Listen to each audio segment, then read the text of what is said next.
آج کل کے حالات کے پیش نظر ایک فوارہ آپ ضرور ساتھ رکھیں. یہ فوارہ ہے، اس میں پانی بھرا ہوا ہے، آن لائن ہم نے اس کو منگایا تھا. اس کا فائدہ یہ ہے کہ آدمی اگر حرم میں بیٹھا ہوا ہے اور اس کا وضو ٹوٹ گیا، اب اگر آپ حرم سے باہر نکل کر واپس جانا چاہیں تو یہ ممکن ہی نہیں، پولیس والے جانے نہیں دیتے، بھیڑ اتنی ہے.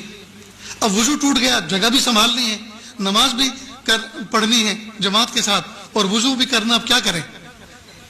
تو آپ ایسا اپنے ہینڈ پرس کے اندر ساتھ میں ہر وقت پانی بھر کے رکھیں اور اس سے آپ وضو کر لیں.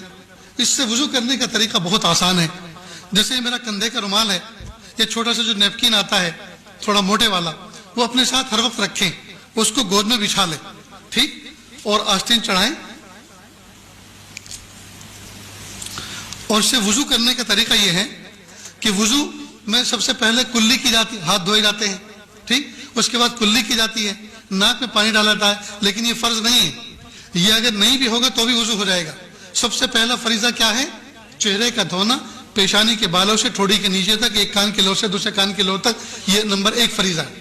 لہذا اس کا ادا کرنے کا طریقہ یہ ہے کہ آپ ایسے کریں،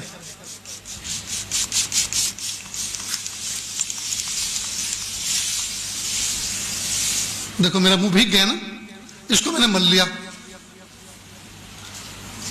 اور شریعت کا فقہ کا اصول یہ ہے، جس عضو کو دھونا ہے اگر اس میں سے 1-2 قطرہ پانی ٹپک گیا تو وہ دھلا ہوا سمجھا جائے گا.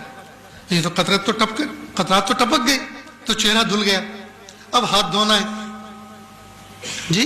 دوسرا فریضہ انگلیوں سے لے کر کوہنی تک، کوہنی سمیت اپنا پورا ہاتھ دھونا، دونوں ہاتھ دھونا. تو اس کا طریقہ یہ ہے کہ آپ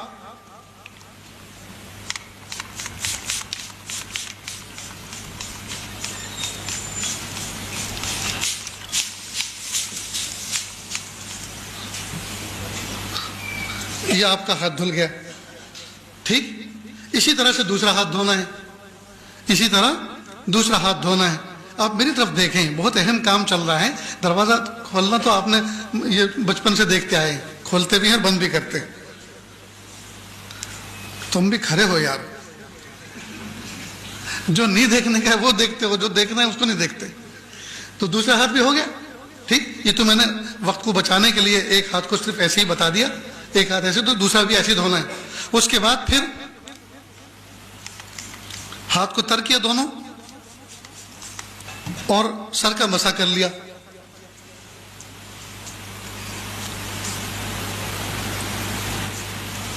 ہو گیا مسح. اسی طرح دونوں پیر کو دونوں. اب نہ دریا بہا،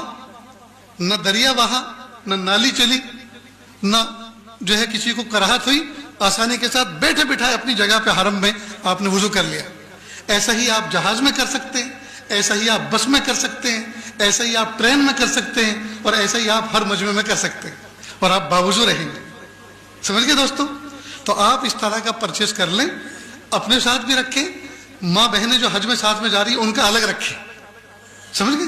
ان کا رہے، انشاءاللہ ان کو کبھی بھی تکلیف نہیں ہوگی. میرے دوستو، سفر میں کوشش اس بات کی کریں کھانے پینے پہ کنٹرول ہو.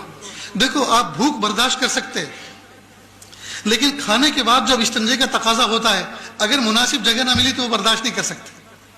بھوک برداشت کرنا آسان ہے، لیکن کھانے کے بعد جو استنجے کی ضرورت پیش آتی ہے، اس کا اگر مناسب موقع اور مناسب جگہ نہ ملی آدمی پریشان ہو جاتا ہے. تو کھانے پہ کنٹرول رکھیں. خاص طور سے حج کے 5 دنوں کے اندر کم سے کم کھائیں، تاکہ آپ کو زیادہ سے زیادہ ٹوائلٹ اور اس سے جو ہے آپ کی حفاظت ہو سکے، اور آپ کا وقت وہاں لائن لگانے میں نہ گزرے، بلکہ طاعت و اذکار، ذکر و اذکار میں گزرے. اتنی بات یاد رہے گی.